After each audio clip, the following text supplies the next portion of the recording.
Australia has been a constitutional monarchy since its federation in 1901.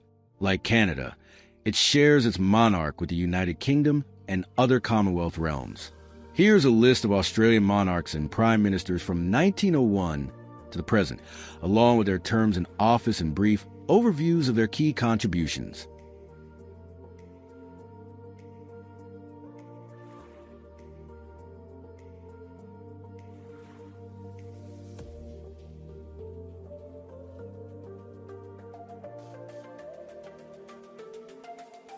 Queen Victoria reigned in 1901.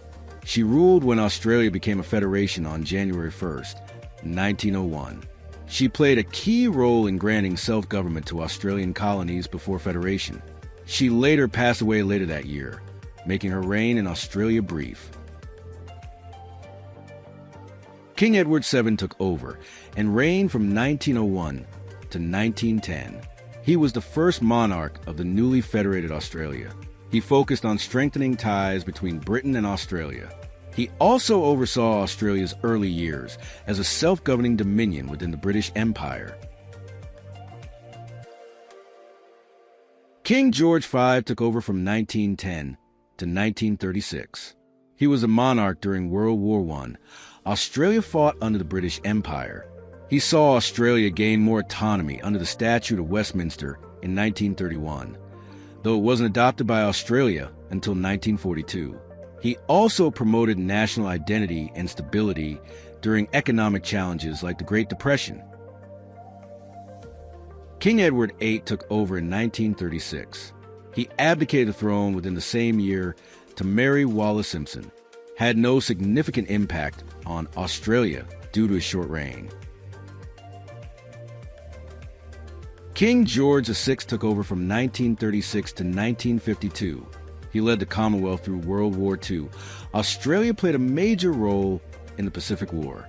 He also oversaw Australia's shift toward greater independence from Britain. He also encouraged post-war reconstruction and economic development. Queen Elizabeth II took over from 1952 to 2022. She was Australia's longest reigning monarch for 70 years. She strengthened Australia's national identity while maintaining the monarchy. She saw Australia pass the Australia Act 1986, which cut the last legal ties between Australian and British courts. King Charles III is the present king from 2022. He took over after Queen Elizabeth II's death in 2022. He focuses on environmental advocacy and Indigenous reconciliation. His reign has renewed discussions about Australia's future as a monarchy or republic.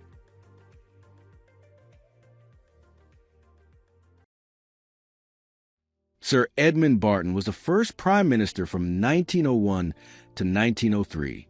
He played a pivotal role in the Federation movement. He also established foundational institutions of the new Commonwealth. Alfred Deakin served 3 non-consecutive terms from 1903 to 1904, then from 1905 to 1908, and from 1909 to 1910. He promoted national policies, including the establishment of the High Court. He also advocated for social legislation and infrastructure development. Chris Watson reigned in 1904. He was the first Labour Prime Minister and the world's first social democratic head of government. He focused on workers' rights and social reforms. George Read took over from 1904 to 1905. He was a leader of the Free Trade Party. He emphasized fiscal responsibility and trade liberalization.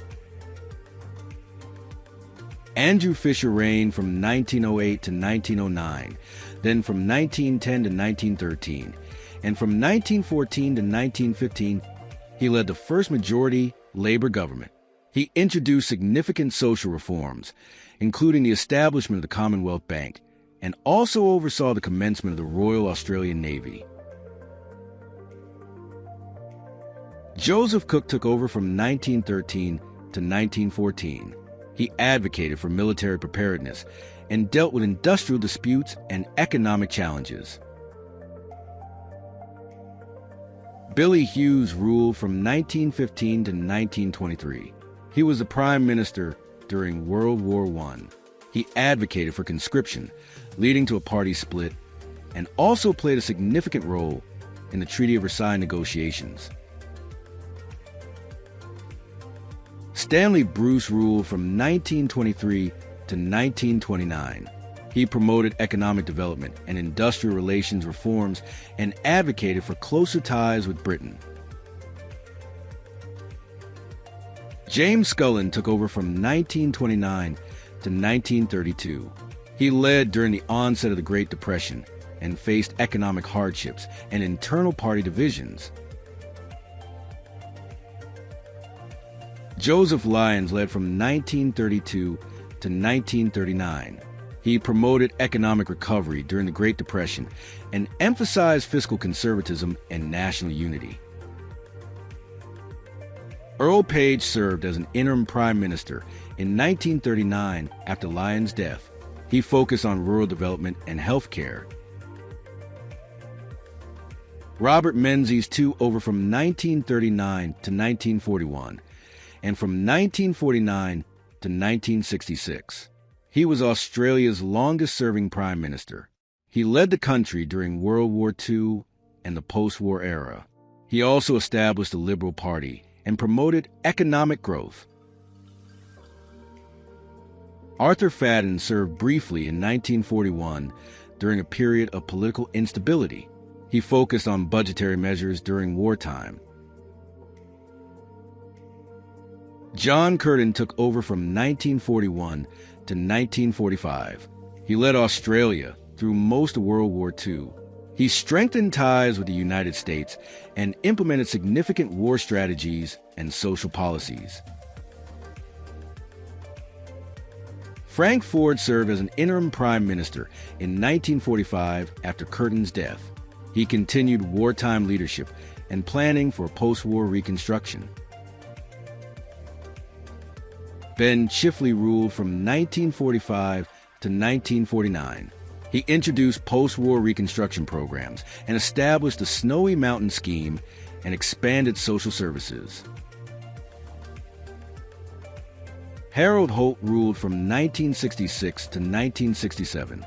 He strengthened Australia's alliance with the United States before later disappearing while in office, presumed drowned. John McEwen served as interim prime minister from 1967 to 1968 after Holt's disappearance. He advocated for rural interests and protectionist policies. John McEwen served as interim prime minister from 1967 to 1968 after Holt's disappearance. He advocated for rural interests and protectionist policies. William McMahon took over from 1971 to 1972. He focused on economic management and foreign policy. He also struggled with internal party divisions and public perception. Gough Whitlam joined office from 1972 to 1975. He implemented extensive social reforms, including universal health care and education. He was later dismissed by the Governor-General during a constitutional crisis. Malcolm Fraser assumed office from 1975 to 1983. He restored economic stability post-Whitlam era and focused on foreign policy and multiculturalism. Bob Hawke assumed office from 1983 to 1991. He introduced economic reforms and consensus-based politics. He also emphasized social policies and environmental conservation. Paul Keating ruled from 1991 to 1996. He continued economic reforms focusing on globalization and advocated for indigenous rights and republicanism.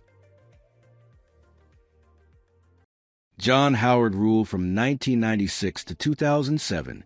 He was the longest-serving PM since Robert Menzies. He introduced gun control laws after the 1996 Port Arthur massacre. He led Australia through the War on Terror, committing troops to Afghanistan and Iraq, and also maintained strong economic growth and low unemployment. Kevin Rudd took over from 2007 to 2010. He managed Australia's response to the global financial crisis with economic stimulus packages and signed the Kyoto Protocol, committing Australia to climate action.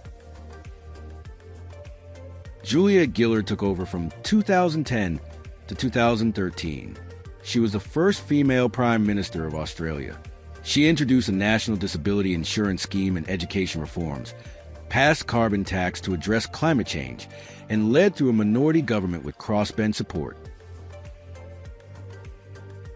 Kevin Rudd returned in 2013 after internal party struggles.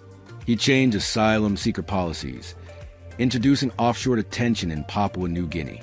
He later lost the 2013 election to Tony Abbott. Tony Abbott took office from 2013 to 2015. He repealed carbon tax introduced by Gillard. He also focused on border security, implementing Operation Sovereign Borders to stop illegal boat arrivals. He also signed free trade agreements with China, Japan, and South Korea. Malcolm Turnbull took office from 2015 to 2018. He focused on innovation and economic growth. He also legalized same-sex marriage after a national postal vote in 2017. Scott Morrison took power in 2018 to 2022. He managed Australia's COVID-19 response, including JobKeeper payments. He faced criticism for handling natural disasters, including 2019 to 2020 bushfires and vaccine rollout. He also focused on economic recovery post-pandemic. Anthony Albanese, the current Prime Minister, took office in 2022. He promoted Indigenous rights, calling for a referendum on the voice to Parliament. He also strengthened climate change policies and committed to net zero emissions and improved relations with Pacific nations and China.